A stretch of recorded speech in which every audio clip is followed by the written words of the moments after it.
ಓಂ ಅತ್ಯುದ್ರಿಕ್ತ ವಿದೋಷ ಸುಖ ಮಹಾಜ್ಞಾನೈಕತಾನ ಪ್ರಭಾ ಸರ್ವಪಾಪವಿರಕ್ತೆ ಸತ್ಪಾರಾತ್ಮಜಿವ್ಯಾಕೃತಿಂ ನಿತ್ಯೇತಿ ಜ್ಞಾನಪ್ರಕಾಶಾವೃತಿ ದ್ವಂದ್ವಾಮೋಕ್ಷ ವಿಮೇಕ್ಷತಂ ಋಷಿವಚಂ ನಿತ್ಯಂ ಸದೋಪಾಸ್ಮಹೇ. ಅದಕ್ಕೇನಾಯ್ತು ನಮಗದಿತ್ತು ಎಲ್ಲ ಅರ್ಥ ತಿಳ್ಕೊಳಕ್ಕೆ ಹೋಗಬೇಡಿ. ಅಭ್ಯಸೇದ ಅಧಿಯಜ್ಞ ಅಧಿದೈವ ಎಲ್ಲ ಹೇಳಿದರು. ಮಾಂ ವಿಧತ್ತೆ ಅಭಿಧತ್ತೆ ಮಾಂ ವಿಕಲ್ಪೋ ಅಪೋಹ್ಯೇವತ ಎಲ್ಲ ನನ್ನನ್ನೇ ಹೇಳ್ತಾ ಇದೆ. ದೇವರು ಹೇಳ್ತಾ ಎಲ್ಲ ನನ್ನನ್ನೇ ಹೇಳಿದ ಭಾಗವತದ ವಾಕ್ಯ ಅದು. ಅದು ಹೇಗೆ ತಿಳ್ಕೊಬೇಕಾದ್ರೆ ತಾನೇ ಅರ್ಥ ಹೇಳಬೇಕಾದ್ರೆ ಇತ್ಯಸ್ಯ ಹೃದಯಂ ಸಾಕ್ಷಾತ್ ನಾನ್ಯೋ ಮದ್ವೇದ ಕಶ್ಚನ. ಇದು ಅರ್ಥ ಎಲ್ಲ ತಿಳ್ಕೊಬೇಕಾದ್ರೆ ನನ್ನ ಬಿಟ್ಟು ಯಾರಿಗೂ ಗೊತ್ತಿಲ್ಲ, ಯಾರಿಗೂ ಗೊತ್ತಿಲ್ಲ, ಆಚಾರ್ಯಗೂ ಗೊತ್ತಿಲ್ಲ ಅಂತ ಆಯ್ತಲ್ಲ, ಮಹಾಲಕ್ಷ್ಮಿಗೂ ಗೊತ್ತಿಲ್ಲ ಅಂತ ಆಯ್ತಲ್ಲ. ಅದಕ್ಕೆ ಸ್ವಾತಂತ್ರ್ಯೇಣ ಸೇರಿಸ್ಕೋಬೇಕು. ಸ್ವಾತಂತ್ರ್ಯ ನನ್ನ ಬಿಟ್ಟು ಯಾರಿಗೂ ಗೊತ್ತಿಲ್ಲ, ಉಳಿದವರಿಗೆ ಅನುಗ್ರಹದಿಂದ ಗೊತ್ತಾಗುತ್ತೆ. ಹತ್ರ ಬಂದೋಯ್ತು ತಕ್ಷಣ. ಇತ್ಯಾದಿಶ್ಚ ಭಗವದುಪಾಸನಾ ಏವ ಸರ್ವತ್ರೋಕ್ತಾ.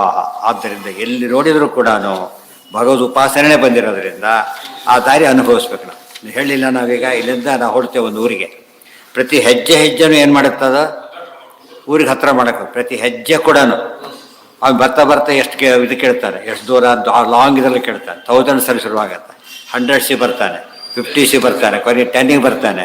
ಕೊನೆಗೆ ಹೇಳ್ಬೇಕಾದ್ರೆ ಸ್ಟೆಪ್ಸ್ ಹೇಳ್ತಾರೆ ಅಷ್ಟೇ, ಇನ್ನು 100 ಫೀಟ್ ಹೋಗಿ ಸಾಕು ಈ ರೀತಿ ಹೇಳ್ತಾರೆ. ಅವ್ರು ಕಿಲೋಮೀಟರ್ಸ್ ಎಲ್ಲ ಹೇಳೋದಿಲ್ಲ. ಆ ಹಂತಕ್ಕೆ ಹೋಗ್ಬೇಕು ಅವ್ರು. ಪ್ರತಿ ಹೆಜ್ಜೆಯಲ್ಲೂ ಕೂಡ ದೇವರಿಗೆ ಹತ್ರ ಆಗಬೇಕು, ದೇವ್ರ ಮಹಿಮೆ ತಿಳ್ಕೋಬೇಕು. ತದ್ಯತ್ ಪ್ರಥಮಂ ಅಮೃತಂ ತದ್ ಆ ವಿಷಯ ಮುಗಿದೋಯ್ತು. ಇದೆಲ್ಲ ಒಂದು ವಿಶೇಷವಾದ ಮಹಿಮೆ ಭಾಗ. ಅದಾದ ಮೇಲೆ ಪ್ರಥಮಂ ಅಮೃತಂ ತದ್ವಸವ ಉಪಜೀವಂತಿ ಅಗ್ನಿನಾ ಮುಖೇನ ನವೈ ದೇವಾ ಅಶ್ಚಂತಿ ನ ಪಿಬಂತಿ ಏತದೇವ ಅಮೃತಂ ದೃಷ್ಟ್ವಾ ತೃಪ್ಯತಿ. ತಾ ಏತದೇವ ರೂಪಂ ಅಭಿಸಂವಿಶತಿ ಏತಸ್ಮಾತ್ ರೂಪಾದಿ ಉದ್ಯಂತಿ ಸ ಏತದೇವ ಅಮೃತಂ ವೇದ ವಸೂನಾಮೇವ ಏಕೋ ಭೂತ್ವಾ ಅಗ್ನಿನೈವ ಮುಖೇನ ಏತದೇವ ಅಮೃತಂ ದೃಷ್ಟ್ವಾ ನೃತ್ಯತಿ. ಅಮೃತಂ ದೃಷ್ಟ್ವಾ ನೃತ್ಯತಿ ಮತ್ತೆ ತೃಪ್ಯತಿ. ಸ ಏತದೇವ ರೂಪಂ ಅಭಿಸಂವಿಶತಿ ಏತಸ್ಮಾದ್ ರೂಪಾದುದೇತಿ.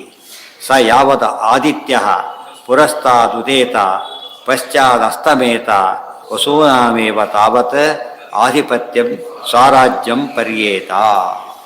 ಭಾಷ್ಯಂ ಇಷ್ಟು ಕೆಲ ಭಾಷ್ಯ ಸುಮ್ಮನೆ ನೋಡಿದ್ರೆ ಏನು ಅರ್ಥ ಆಗೋದಿಲ್ಲ. ಇಷ್ಟು ಸಮ್ಮರಿ ಬರಬೇಕು, ಆಧಾರ ಕೊಡಬೇಕು ಹೇಳ್ತಾರೆ. ಪ್ರಥಮಾಮೃತಸ್ಯ ದೃಷ್ಟಾರೋ ವಸವಃ ತ್ವಗ್ನಿಪೂರ್ವಕಾಃ ತದ್ಯತ್ ಪ್ರಥಮಂ ಅಮೃತಂ ತದ್ವಸವಃ. ಪ್ರಥಮ ಅಮೃತವನ್ನು ಕಾಣೋದು ಯಾರಂದರೆ ವಸುಗಳು.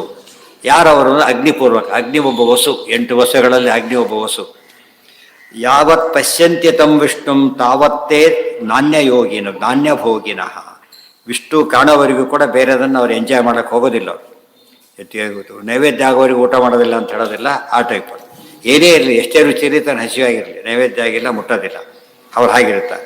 ಏತದೇವ ವಿಶಂತ್ಯದ್ಧ ಮೋಕ್ಷೇತೆ ಈ ಹಠ ಇದ್ದವ್ರಿಗೆ ಮುಕ್ತಿ ಸಿಗ್ತದೆ. ದೇವ್ರ ನೈವೇದ್ಯ ಆಗಿಲ್ಲ, ಎದ್ದೇ ಆಗಿಲ್ಲ, ಎದ್ದೇ ಬಿಟ್ಟ, ನಿಷಿದ್ಧ ಪದಾರ್ಥ ಮುಟ್ಟಕ್ಕೆ ಹೋಗಲಿಲ್ಲ. ಈ ಒಂದು ದೀಕ್ಷೆ ಇರಬೇಕು. ಅದನ್ನು ವ್ರತ ಅಂತ ಕರೀತಾರೆ. ಚಾತುರ್ಮಾಸ ವ್ರತ ಮುಗಿದ ವ್ರತಗಳೆಲ್ಲ ಮುಗಿದೋದು ಅಂತ ಅರ್ಥ ಅಲ್ಲ. ಈ ಮೇನ್ ವ್ರತ ಇದ್ದೇ ಇದೆ. ಎಲ್ಲೆಲ್ಲ ಚಾತುರ್ಮಾಸ ವ್ರತ ಮಾಡ್ತೀವಿ, ಉಳಿದ ದಿವಸ ಈರುಳ್ಳಿ ತಿಂತೀರಿ ಅಂಬೋದು ಅದು ಬಿಡೋದೇ ಒಂದು ವ್ರತ. ಫಸ್ಟ್ ಆಫ್ ಆಲ್ ಗೊತ್ತಾಯ್ತಾ? ಆ ವ್ರತ ಮಾಡಿದ್ರೆ ವ್ರತ ಅಧಿಕಾರ ಅಷ್ಟೇ. ಅದಕ್ಕೇನೆ ಆ ರೀತಿ ಯಾವಾಗಲೂ ಮಾಡ್ತಿದ್ರೆ ವಿಷ್ಣುವನ್ನೇ ತಲುಪ್ತಾನೆ ಅಂತಾನೆ ಅವರು ಹೇಳ್ತಾರೆ. ನನಗೋಸ್ಕರ ಎಲ್ಲ ಬಿಟ್ಟವರು ಆದರೆ ಬರಲಿ, ನನಗೋಸ್ಕರ ಎಲ್ಲ ಬಿಟ್ಟವರು. ಈ ಕೋರ್ಟ್ಗೆ ಹೋದ್ರೆ ನಡೆಯುತ್ತೆ. ಅವನಿಗೆ ಆರ್ಡ್ರ್ ಬಂತು, ಈ ಕೆಲಸ ಬಿಟ್ಟು ಹೋದ, ಸೇರಿಸ್ಕೊಳ್ಳಿಲ್ಲ, ಏನು ಮಾಡ್ಬೋದು? ಅವನೀಗ ಕೇಸ್ ಹಾಕ್ಬೋದು. ಯಾತಕ್ಕೆ ನೋಡಿ, ಇದ್ಮೇಲೆ ಬಿಟ್ಟಿದ್ದೀನಿ ನಾನು. ಅವ್ರು ಹೇಳ್ತಾರಾಗ ಕೊಡಲೇಬೇಕು ಅಂತ ಹೇಳ್ತಾರೆ. ಯಾತಕ್ಕೆ? ಆಫರ್ ಲೆಟ್ರ್ ಕೊಟ್ಟಾದ ಮೇಲೆ ಅವ್ನು ಹೋದರೆ ರಿಜೆಕ್ಟ್ ಮಾಡಕ್ಕೆ ಬರೋದಿಲ್ಲ. ಮೊದಲಿಗೆ ಕೇಸ್ ಹಾಕ್ಲಿಕ್ಕೆ ಬರೋಲ್ಲ, ಆ ಸ್ಟೇಜಲ್ಲಿ ಹಾಕ್ಲಿಕ್ಕೆ ಬರೋಲ್ಲ. ಅದಕ್ಕೋಸ್ಕರ ಬಿಟ್ಟು ಬಂದಿದ್ದಾರೆ ಅಂದಮೇಲೆ ಯಾಕೆ ಕೊಡೋದಿಲ್ಲ ನೀವೀಗ? ಸೊ ದೇವ್ರು ಹಾಗೆ ಅನನ್ಯಾಶ್ಚಿಂತೆಯಂತೋಮ ವೇಜನಾ ಪರಿಪಾಸತೆ. ದೇವರನ್ನೇ ಸ್ಮರಣೆ ಮಾಡಿದಾಗ ಬಿಡಲಿಕ್ಕೆ, ಅದನ್ನೇ ಕೃಷ್ಣ ಹೇಳುತ್ತೆ. ನಾನು ಅಂಬರೀಷನ ಮಾತನ್ನು ಯಾಕೆ ಬಿಡೋದಿಲ್ಲ, ನಾನೇ ತೆಗೆಯೋದಿಲ್ಲ ಅಂದರೆ ಅವರೆಲ್ಲ ಎಂಥವ್ರು ಗೊತ್ತಾ? ಸದಾಕಾಲ ನಾನು ಆರಾಧನೆ ಮಾಡ್ತಾರೆ, ಎಲ್ಲ ಬಿಟ್ಬಿಟ್ಟು ನಾನು ಆರಾಧನೆ ಮಾಡ್ತಾರೆ. ಅವ್ರ ಕೈ ನಾನೇ ಆಗಿಬಿಡಲಿ ಅಂತ ಕೇಳ್ತಾರೆ ಪರಮಾತ್ಮ. ಇದೆಲ್ಲ ಉತ್ತರ ಅದಕ್ಕೆ. ಆ ರೀತಿ ಆ ಫೀಲಿಂಗ್ ಕ್ರಿಯೇಟ್ ಆಗುತ್ತೆ. ನನ್ನ ಬಿಟ್ಟು ಅವ್ರು ಇರಲಿಲ್ಲ ಅಂದರೆ ಅವ್ರು ಬಿಟ್ಟು ನಾನಿರಲಿಕ್ಕೆ ಅನುಗ್ರಹ ಮಾಡಿ, ಅವ್ರ ಭಕ್ತರಾಗಿ ಅವರಿದ್ದಾರೆ, ಸ್ವಾಮಿ ಜೊತೆ ನಾನಿರ್ತೇನೆ. ಸ್ವೇಚ್ಛೆಯೈವ ಸಮುದ್ಯಂತಿ ಮುಕ್ತಾಹ ಸಂತೋ ಬಂದಿಲ್ಲ. ಅದನ್ನು ಏತದೇವ ವಿಶಂತ್ಯದ್ಧ ಮೋಕ್ಷೇತೆ ತತ ಏವ ಚ ಸ್ವೇಚ್ಛೆಯೇವ ಸಮುದ್ಯಂತಿ ಮುಕ್ತಾ ಸಂತೋ ಬಹಿಸ್ತಥ. ಮುಕ್ತಿ ಆದಮೇಲೆ ಮಾತ್ರ ಸ್ವೇಚ್ಛೆಯಿಂದ ಓಡಾಡ್ಕೊಂಡಿರ್ಬೋದು, ಯಾವ ಸಮಸ್ಯೆನೂ ಅವ್ರಿಗೆ ಇಲ್ಲವೇ ಇಲ್ಲ. ಇಲ್ಲಿ ನಿರ್ಬಂಧಗಳೇ, ಯಾವ ನಿರ್ಬಂಧನೂ ಅಲ್ಲಿಲ್ಲ. ಇದು ಆ ಸಿದ್ಧಿಯ ಫಲ ಹೇಳ್ತಾರೆ. ಅಲ್ಲಿಗಿರಲಿ, ನಾಳೆ ದಿವಸ ಮುಂದಿನ ಪಾಠ.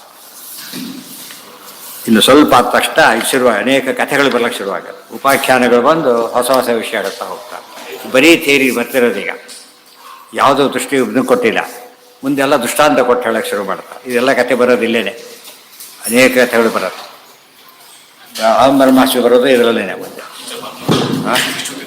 ಆ ವಿಷ್ಣು ತೀರ್ಥರು ನಿನ್ನೆ ಬಂದಿದ್ದರು, ಇವತ್ತು ಬಂದಿದ್ದಾರೆ.